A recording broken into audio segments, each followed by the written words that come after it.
Good morning po sa ating lahat.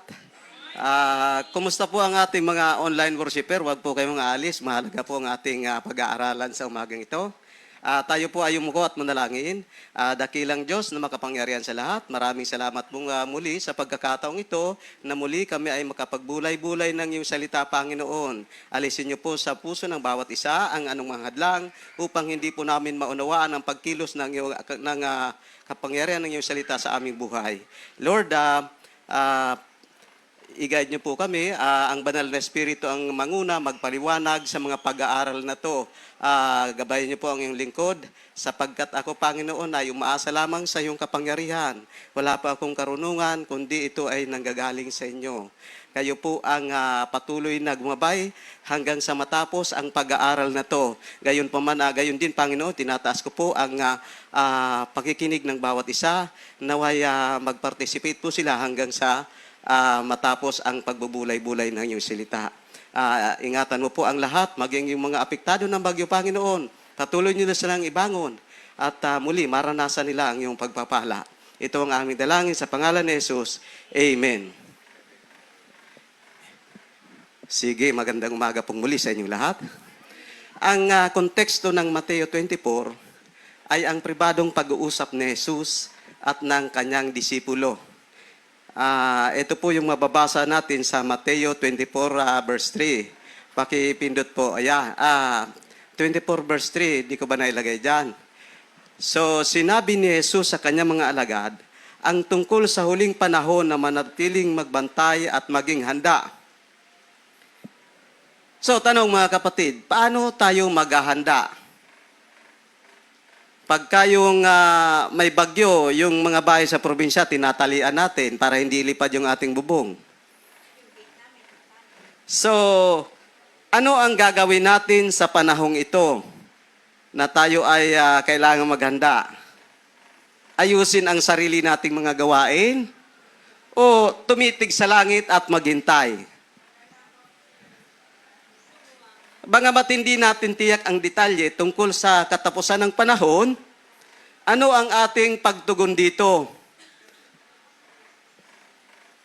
Ang petsa at oras ng pagbabalik ni Kristo ay lingid sa karunungan ng mga tao sa isang kadahilanan. Iyon ay hindi natin kailangang malaman kung kailan ito mangyayari. Ngunit, kailangan nating malaman na ito ay magaganap. Di ba? May mga sinyalis na. Itong buwan ng October, sunod-sunod yung bagyo. November, hindi pa nangangalahati, puro na uli bagyo. Hindi pa kakaalis yung isa, may kasunod na. So, kailangan nating paghanda nito. Basahin natin yung Matthew 24 verse 32 sa NIV version. Sabi diyan, now learn this lesson from the fig tree. As soon as its twigs get tender and its leaves come out, you know that summer is near. Ayan, may mga binabasihan silang halimbawa. Yan, pag sinabing tender, malambot na at naglalabas ng mga dahon. Ito yung malambot na sanga na ibig sabihin, merong bagong paglago. Nagpapalit ng dahon. Sino yung may puno dito ng, ano bang puno yun? Yung mahogany. Na pag naglagas ng dahon, magsasawa ka sa pagwawalis. Tapos pagkalipas ng mga ilang araw, makikita mo, preskong-presko yung kanyang mga dahon. So, yung mga taong nakakita ng malambot na mga sanga sa puno ng igos, ay agad na makikilala at malalaman na ang tag-araw, bagamat hindi pa naririto, ay malapit na. So, yan ang unang palatandaan na binigay ng ating Panginoon. So, gamit ang nakikita at simpleng halimbawa ng papalapit na pagbabago mula sa kalikasan, sinabi ni Jesus sa verse 33, pakipindot po, Pastor. Yan, gayon din naman, kapag nakita ninyo ang lahat ng ito, malalaman ninyong malapit na ang pagdating ng anak ng tao. Talagang malapit na. So, mauuna sa kanyang pagdating ang kasuklam-suklam na kapanglawan, ang malaking kapighatian at ang pagdidilim ng langit. Ang lahat ng mga bagay na ito ay maaaring kabilang din ang pagtaas ng mga sakit ng panganganak ang pagdami ng mga digmaan at mga natural na sakuna. Matthew 24 verse 17, verse 7 po. Ayan, natural na sakuna. Ano ang natural na sakuna? Ayan, yung sakuna, yung bagyo, bigay ng kalikasan yan. Saan ang gagaling yan kung ating pag-aaralan? Sabi sa 24 verse 7, maglalaban-laban ang mga bansa at gayon din ang mga kaharian. Magkakaroon ng tagutom at lilindol sa maraming lugar. Ayan, no? Alala ko yung lindol. Madalas mangyari yan pag may bulkang puputok. Nagyayanig muna, di natin maintindihan kung saan nagagaling yung mga pagyanig na yun. Paulit-ulit pati. Kaya maging aware tayo dito. Mga pag-uusig na mababasa natin sa Matthew 24 verse 9 to 10. Pakipindot po uli. Yan. Sa mga panahong yon, kapuputan kayong lahat dahil sa inyong pagsunod sa akin. Isasakdal kayo upang pahirapan at patayin. At dahil dito'y marami ang tatalikod sa kanilang pananampalataya. Mapupuot sila at magtataksil sa isa't isa. At katampalasanan sa Matthew 24 verse 12. Ang kasama ay lalaganap, kaya't manlalamig ang pag-ibig ng marami. Is this relevant today? That is the November series topic, being relevant. Pangatlo po ako sa tatalakay ng ating series. Sa pagtiyak sa mga disipulo ng kanyang personal na banal na otoridad, sinabi ni Jesus sa verse 34, tandaan ninyo, magaganap ang lahat ng ito bago mamatay ang mga taong nabubuhay ngayon. At basahin po natin ang verse 35. Lilipas ang langit at ang lupa, ngunit ang aking mga salita ay mananatili magpakailanman. Walang matitira, magbago man ang mabago ang langit, ang lupa, ngunit ang Word of God nandoon pa rin. So ano ang ibig sabihin? Dapat sumandal tayo dito sa manual ng ating buhay. Ito ang paalala ng kawalang hanggang salita ng Diyos. Mas matagal kaysa anumang makikita mo sa mundo. O, di ba? Huwag nating mahalin yung mga bagay na nakikita natin sapagkat ay temporal lamang. Dumating man ang bagong langit at lupa, ngunit ang salita ng Diyos ay mananatili. Ito lagi ang maghahari sa buong daigdig. Ang salita ng Diyos, wala nang iba. Walang magtatagal dito kundi ito. Kaya't dito tayo kumapit. So, basahin po natin ang Isaiah 40 verse 8. Yan.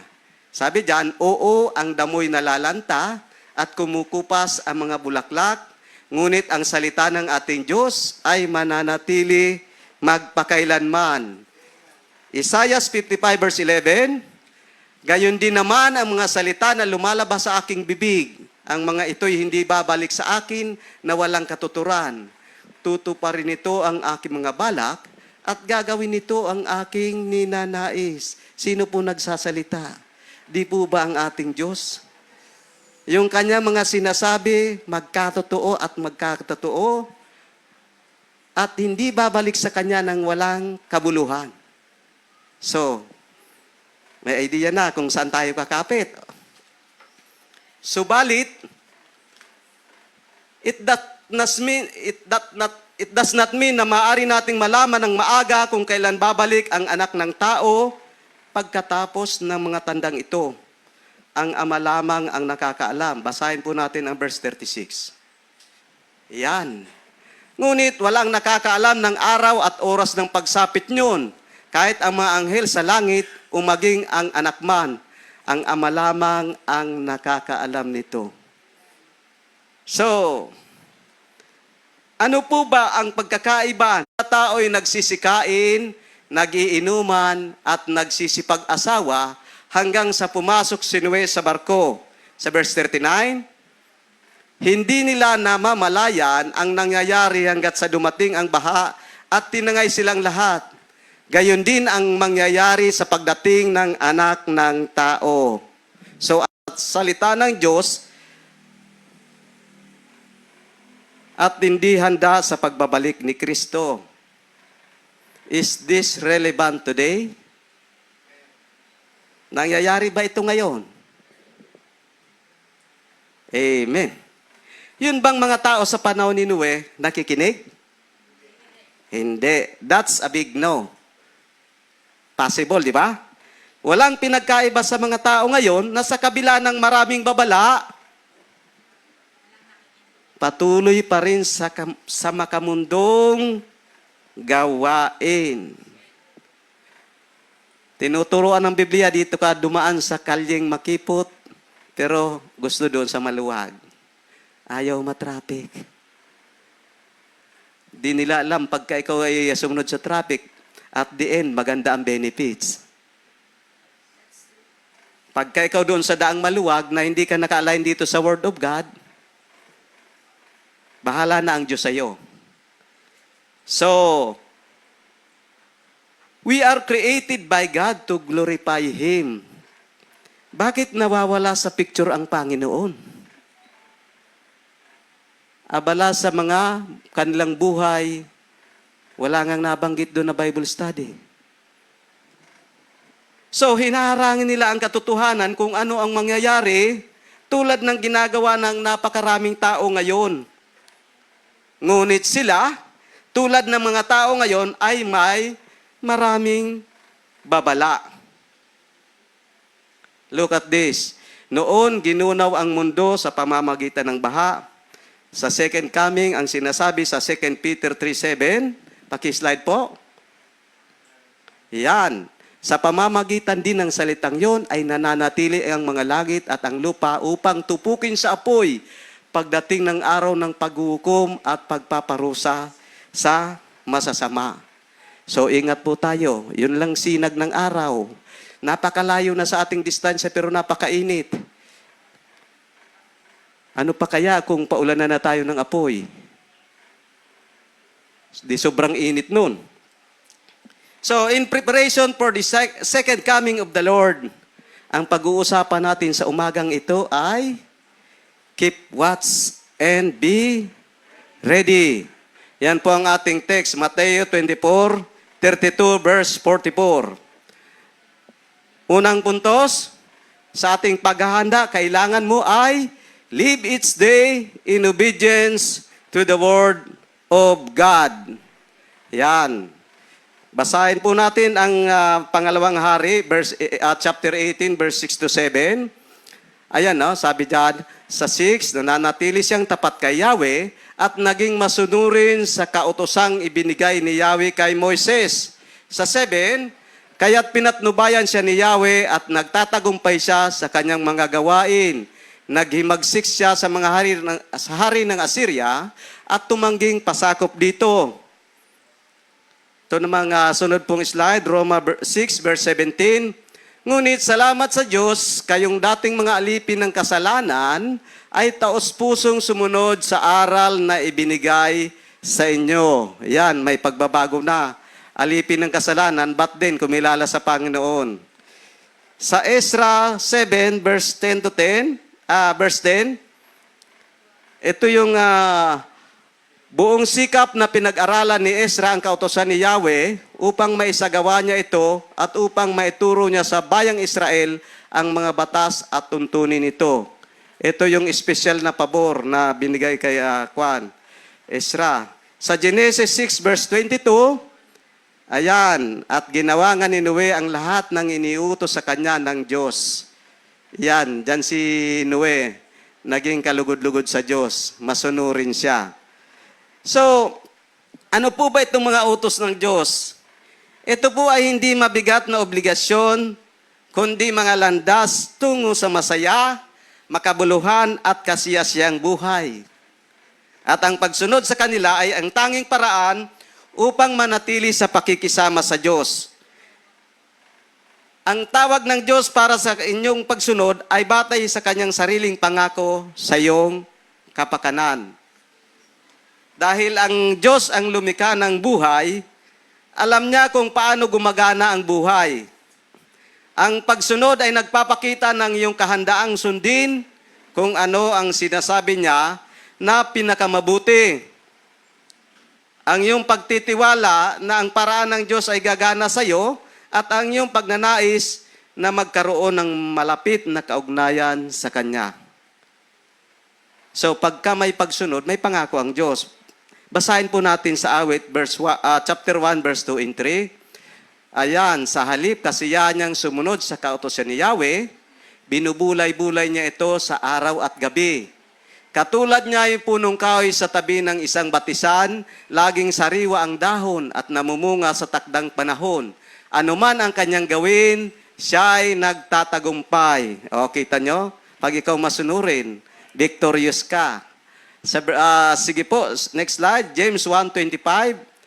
Ang taong nagsasaliksik at nagpapatuloy sa pagsunod sa kautosang ganap na nagpapalaya sa tao, ang pagpapalain ng Diyos sa lahat ng kanyang gawain. Ayan, may pagpapala na dyan. Siya ang taong gumagawa at hindi nakikinig lamang at pagkatapos ay nakakalimot. Walang iba yung pinagkaiba yan sa tumingin doon sa salamin na pagkatapos tumalikod sa salamin, limot na ang kanyang itsura. So, be careful tayo dito sa pagsunod sa Word of God. Dito lang tayo maliligtas. Walang iba. Point number 2. Pakipindot po, Pastor. Live holy and godly lives. Mababasa po natin sa Genesis 6, verse 9. Yung kapanahunan ni Noe, yan, no? Ito ang kasaysayan ni Noe. Matuwid at mabuting tao si Noe noong kanyang kapanahunan. Namuhay siya ayon sa kalooban ng Diyos. 1 Peter 1:15-17. Ayan. Dahil ang Diyos na pumili sa inyo ay banal, dapat din kayong magpakabanal sa lahat ng iyong ginagawa. Sa 16, sapagkat nasusulat, magpakabanal kayo, sapagkat ako'y banal. Verse 17. Ayan, walang itinatangi ang Diyos. Pinapahalagahan niya ang bawat isa ayon sa mga ginawa nito. At dahil tinatawag ninyo siyang Ama, igalang ninyo siya habang kayo'y nabubuhay. Yan. Kung gaano nyo ginalang ang yung Padre di Pamilya, masigit. Kasi siya ang first love natin eh. Una ang Panginoon, pangalawa ang asawa, then so on. Basta priority ang ating Diyos. Tapos, 2 Peter 3 verse 14. Ayan, tinanggap natin sa pamamagitan ng kapangyarihan ng Diyos ang lahat ng bagay na magtuturo sa atin upang tayo'y mamuhay na makadiyos. Ito'y dahil sa ating pagkilala kay Jesus na siya ring tumawag sa akin upang bahaginan tayo ng kanyang karangalan at kabutihan. Then sa 2 Peter 2 verse 5,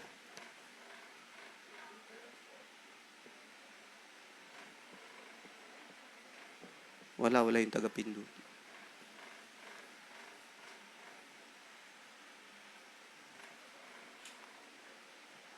Saglit lang ha. Ito yung verse na to, tinawag dito si Noe na righteous preacher. Alam niyo ba kung bakit naging righteous si Noe?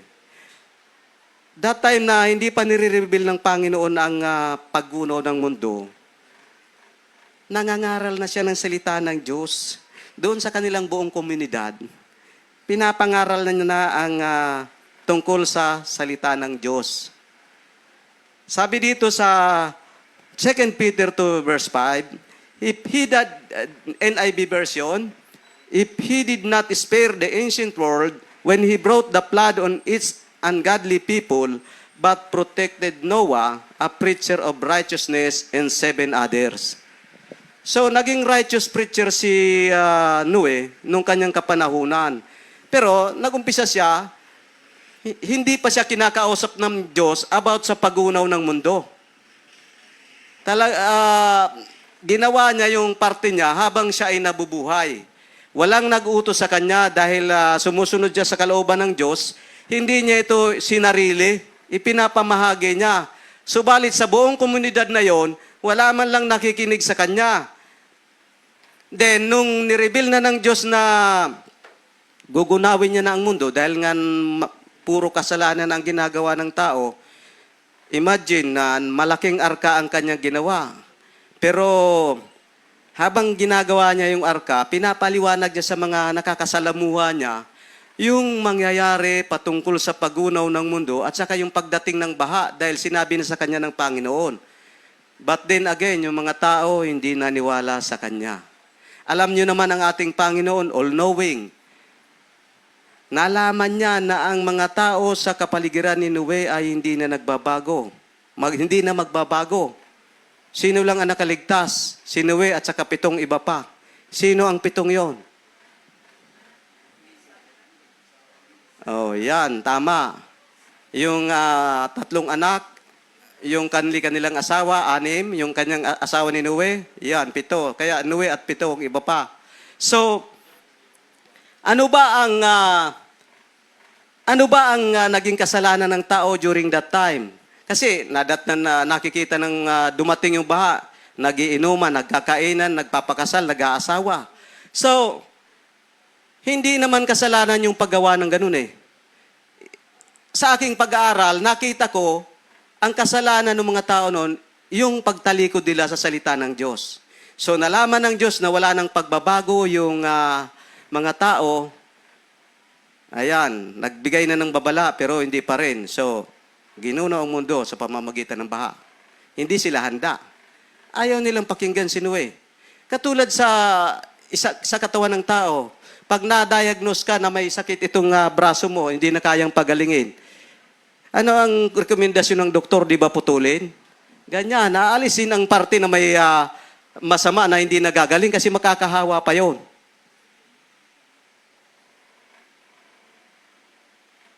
Yun ang mabigat doon. Kaya, si Noe sa kanyang kapanahunan ay nangangaral ng katwiran, nagsalita laban sa kasamaan ng araw, nagtayo ng arka ng kaligtasan at nagbabala sa darating na puot. Tinawag niya ang kanyang henerasyon na magsisi. So wala siyang pagkukulang sa kanilang masasamang paraan at maligtas sa arka. So walang nakinig. Ayun.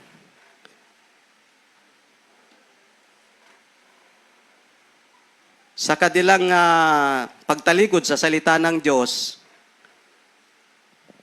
walang napuntahan kundi ang paghatol ng Panginoon. Kaya't mahirap.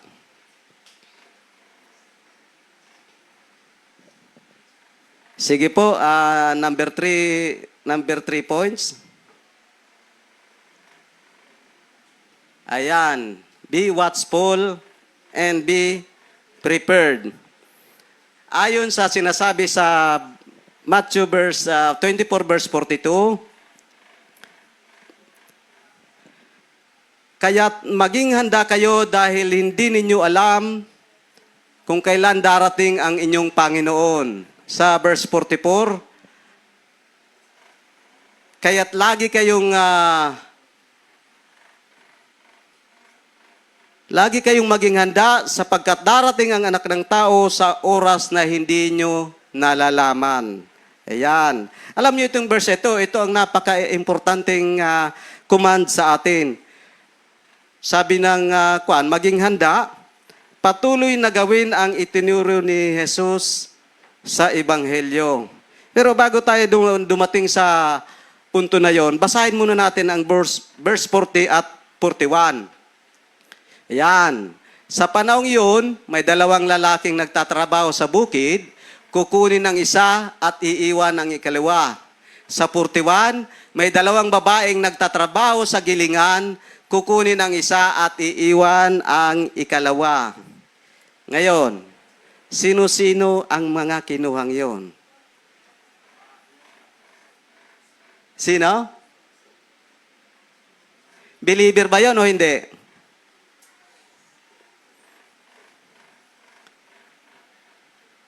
Yan, sila po yung mga nakahanda. At saan sila dinala? Basahin po natin ang next slide. Ayan. Pagkatapos, tayo namang mga buhay pa at natitira ay titipunin sa alapaap, kasama ng mga binuhay upang salubungin ang Panginoon sa impapawid. Sa gayon, makakapiling natin siya magpakailanman. Ang mga susunod na pangyayari ay aabangan natin sa susunod na pag-aaral, kaya't kailangan po natin itong subaybayan. Importante po yan. Hindi ho dyan nagtatapos yan. Kaya huwag kayong aalis, manatili po tayo nakasubaybay. Sa verse 43, sabi, ang pagdating ni Jesus ay tulad ng pagdating ng magnanakaw. Dumarating sila nang hindi natin inaasahan.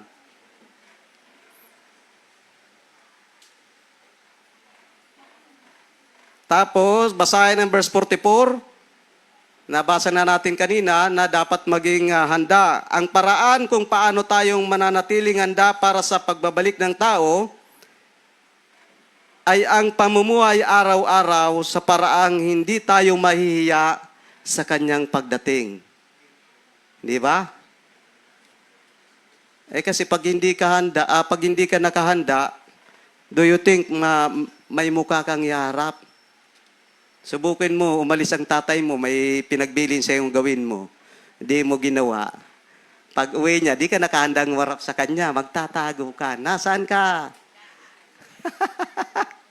So ito ay mahalaga, hindi kung kailan siya babalik, ngunit kailangan nating makinig sa kung ano ang kanyang sasabihin dahil tayo ay nasa ganong sitwasyon ngayon. Nakikita na natin mga palatandaan. Marami. Nabasa ko dun sa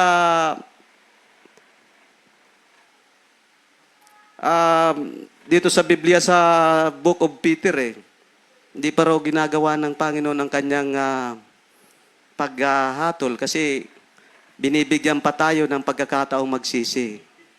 Pero hihintayin pa ba natin yon?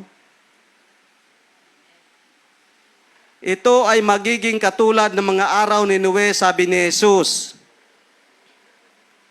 Yung kanyang, ang mga tao ay dumadaan sa kanilang pang-araw-araw na gawain, nag-aalinlangan sa kung ano ang darating. Kaunti ang naniniwala sa salita ng Diyos at marami ang hindi handa sa pagbabalik ni Kristo. Sa pangalawa, yung pagdating daw ng ating Panginoon ay magiging parang magnanakaw sa gabi. Di ba? Bago pumupunta ang magnanakaw, paano pumupunta ang magnanakaw sa inyong bahay? Di ba? Biglaan at hindi pinaalam kung kailan masarap na tulog mo sa kasasalakay. Para wala ka ng pakiramdam. Ang isang magnanakaw ay hindi tatawag o gumagawa ng appointment ng maaga. Dumarating siya kapag hindi natin inaasahan. Yan. Kung ito ang kalagayan ng ating panahon bago ang kanyang pagbabalik, dapat nating tandaan,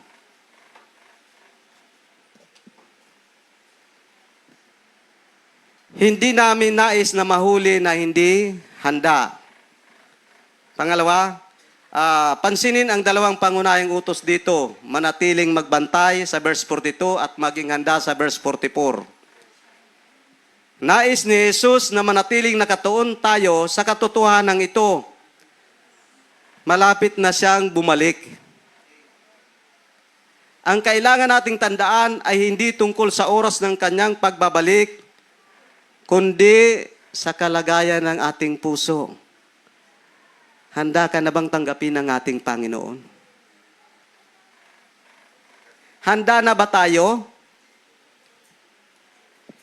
Ginagawa ba natin ang inaasahan niya sa atin? Kasi bawat isa sa atin, may inaasahan ang Diyos na ating gagawin bago tayo humarap sa Kanya. Pag dumating na siya, finish or not finish, pass your paper. Eh kung incomplete yung task mo, paano? Tingnan natin ang tatlong magkakasunod na talinhaga na ginamit ni Jesus upang bigyang diin ang pangangailangang ito. Sa Mateo 24, verse 44 to 51, ito yung tungkol sa mga tapat at matatalinong alipin na naghihintay sa pagbabalik ng kanilang Panginoon. Next slide po. Sa Mateo 25, verses 1 to 13, ang 10 birhen na may mga lampara na naghihintay sa lalaking ikakasal. Then Matthew 25, verse 14 to 18, mga aliping pinagkatiwalaan ng magkakaibang bilang ng mga talento at naghihintay sa kanilang Panginoon. So, ang tatlo ay may parehong tulak. Hindi ito tungkol sa oras ng pagbabalik ng master. Tungkol ito sa ginagawa ng mga tao habang naghihintay sa kanyang pagbabalik. Di ba? Kanina, yung ginagawa ng tao, nagsisikain, nagiinuman, nag-aasawa, nagpapakasal, nawala sa picture ang Panginoon, kaya biglang dumating ang baha, wala silang kaalam-alam. Naanod. O ano ang nangyayari ngayon sa ating mga kababayan? Very relevant ang sinasabi ng Panginoon sa nangyayari ngayon. Kaya totoo ang Biblia. Mawala man ang mundo, ang langit, lahat ng bagay, pero ito still exists. Sabi ng Inquirer, truth shall prevail. Di ba? Oh, saan ka pa? Sa lahat ng libro, ito na ang yakapin mo.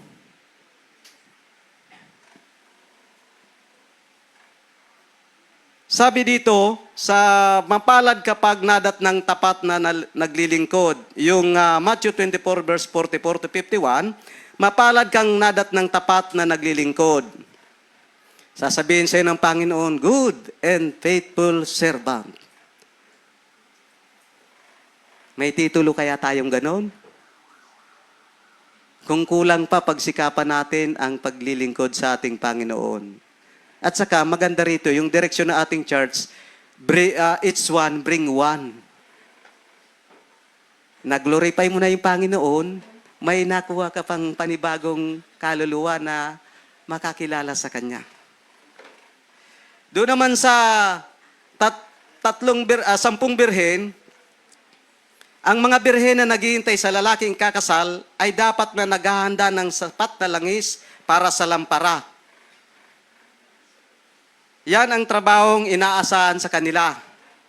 So, dapat nakahanda sila. Kasi 10 yun, yung 5 nakahanda, pagdating nung ikinasal, dahil may ilaw pa yung kanilang lampara, sabay silang pumasok. Eh yung 5, kulang yung langis. Bumili pa. Pagbalik nila at kumatok, sabi ng sumagot, sino kayo? Hindi ko kayo kilala. So, hindi nakapasok. Yun ang hindi handa. Pag ikaw nakahanda, pagdating ng Panginoon, makakasama ka. Pero pag hindi, sorry. Tapos, yung Matthew 25:14 to 18, ang mga tagapaglingkod na may mga talento ay inaasang may gagawin sila bago bumalik ang Panginoon. Yung kanilang pagkilos, doon sa talentong binigay sa kanila, yun ang bibigay sa kanila ng rate. Yung Panginoon ang magbibigay sa kanila ng rating kung sila ay pasado o hindi sa kaharian ng Diyos. Yung dalawa, good, pero yung isa, saan napunta? Sa kadiliman, na kung saan may ngasing of teeth. Huwag tayong magpabaya sa ating pagkilos habang tayo may pagkakataon pa. Pag dumating na ang Panginoon at wala ka ng pagkakataong magsisi. Tapos na ang boxing, sabi nga ni Manny Pacquiao. So, ang mga talinhagang ito ay nagsasabi sa atin na tingnan ang ating kasalukuyang estado. Yung present na estado natin. Kung ano ang ating ginagawa ngayon upang maghanda para sa kanyang pagbabalik. Sa pagkakasunod-sunod ng mga salita, kailangan nating mamuhay sa liwanag ng muling pagkakita sa Kanya.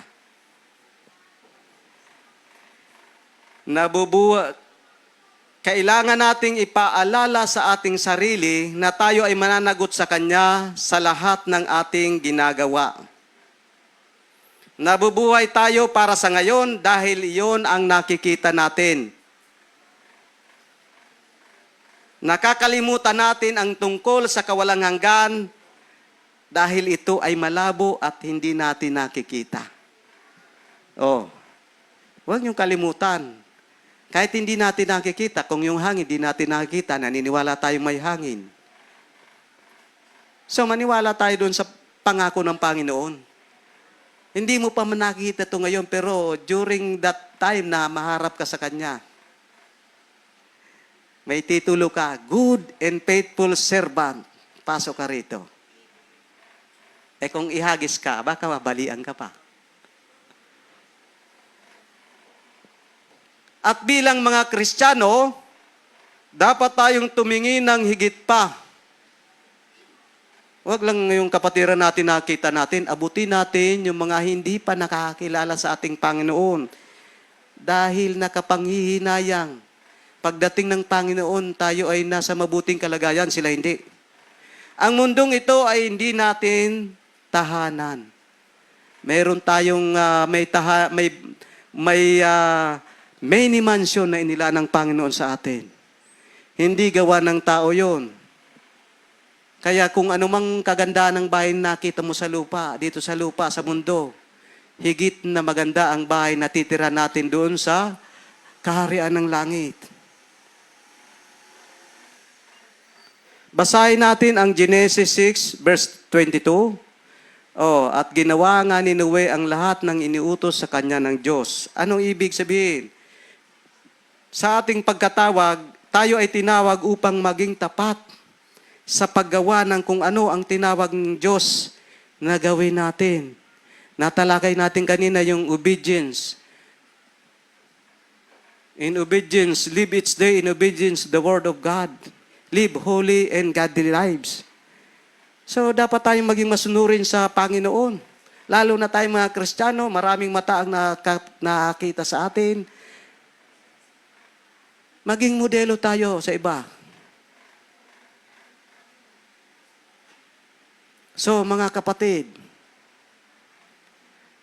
ako ay nakahanda na sa second coming ng Panginoon. How about you? Your friends, relatives, and family. Huwag po nating sayangin ang pagkakataon. Tanong, bakit po natin kailangang maghanda? Pakibasa po yung 2 Corinto 5:10.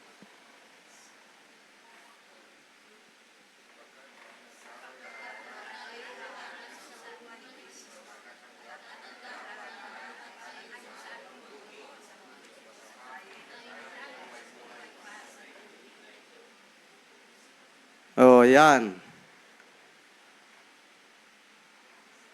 Haharap tayo sa hukuman ni Kristo. Pag di tayo handa, ang sinasabi ng Bible, dalawa lang ang destinasyon natin.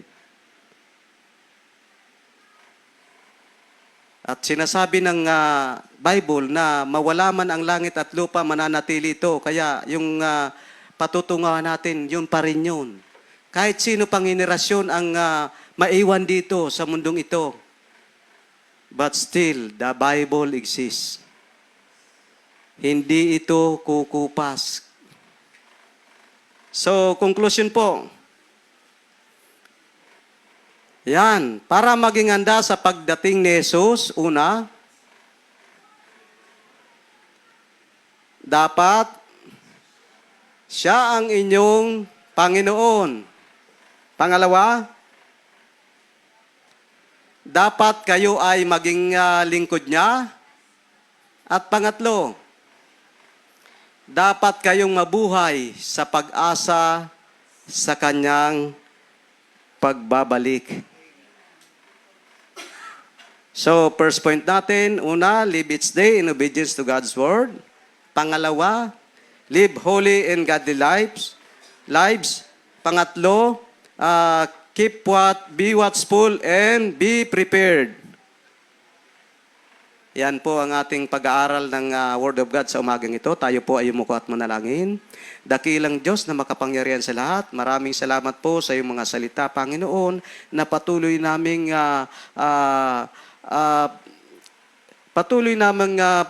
binagbubulay-bulayan upang kami ay maging handa sa iyong pagdating. Lord, itanim mo sa puso ng bawat isa ang mga kahandang ito upang ang aming mga puso ay laging nakatuon sa iyo, Panginoon. Turuan mo kay Panginoon na lumago ito sa amin at maibahagi namin sa iba ang kaligtasan upang sila man ay makasama sa inyong pag-aari sa inyong second coming. Lord, gabayan mo po kami patuloy na magawa ang inyong kalooban. Turuan mo kami, Panginoon, palakasin mo kami. At patuloy na damayan sa aming mga pang-araw-araw na buhay. Tinataas ko sa inyo, Panginoon, ang mga kapatirang may karamdaman.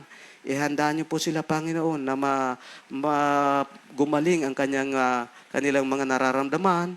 Andiyan po si Babes at ang iba pang mga kapatiran, Panginoon.